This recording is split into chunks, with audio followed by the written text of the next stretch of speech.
a full 160 acres with upward of $500 left to spare. Charles went on, pulling a blue handbill from his pocket. The settlers put up such a fuss that the government's finally reneged on the railroad interests.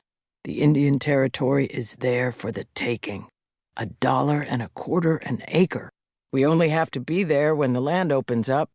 The sooner we arrive, the sooner we put in our 14 months residency. He leaned forward for her reply. The arithmetic alone spoke for itself. Twice the acreage, none of the debt. Cash in hand, where before they had banked with pelts and crops. She should not hesitate at such a gain. Yet how to weigh that against losses that could not be measured? Departing before the Mississippi thawed would not leave time enough to bid her own mother goodbye. She did not answer yes or no.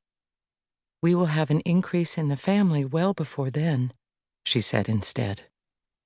Caroline tucked her lips together. She had not intended to tell him for another month yet, not until she was certain the child was safely rooted.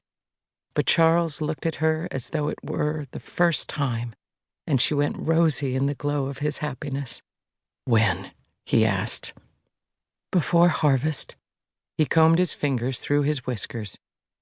"Should we wait?" Her conscience rippled. She could say yes, and he would give her the year at least, restaking himself to this land without question or complaint. Another year with her sisters and brother, with Mother and Father Ingalls, with plenty of time to visit Ma and Papa Frederick one more time, one final time. Were she to answer on behalf of the coming child, it might even be an unselfish thing to ask. Yet she'd had no sense of its presence, only the absence of her monthly courses coupled with an unaccountable warmth in her hands and feet, nothing to signal it as separate from herself. Caroline's eyes roved over the place where her china shepherdess stood gazing down from the mantel.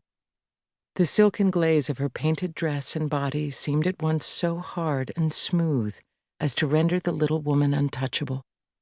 If she indulged herself by claiming this time, Caroline thought, Charles would treat her with almost unbearable awe and deference.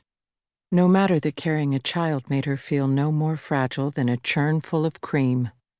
Staying would only make for a year shadowed with lasts, one vast goodbye shattered over innumerable small moments.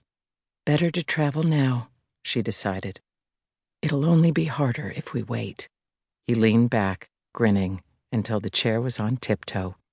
Her news had dyed the fabric of the coming year twice as brightly for Charles.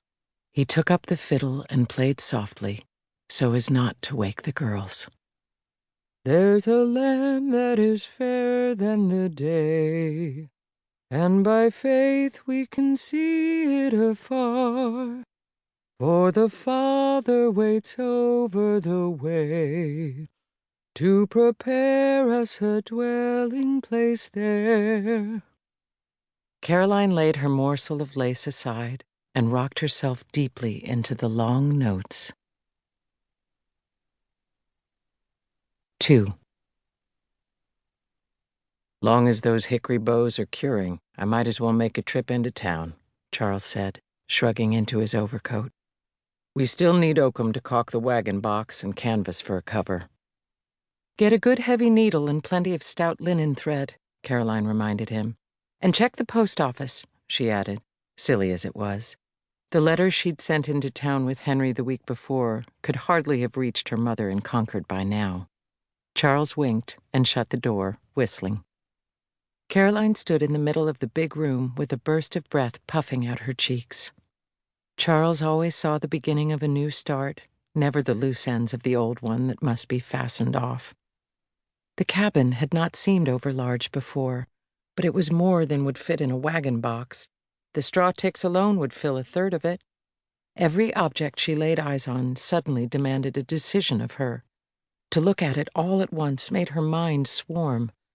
One thing at a time, Caroline told herself. She pulled the red check cloth from the table and the shepherdess from the mantel. Some few things, at least, there was no question about. In the bedroom, Caroline opened her trunk and lifted the upper tray out onto the bed. In one of its shallow compartments,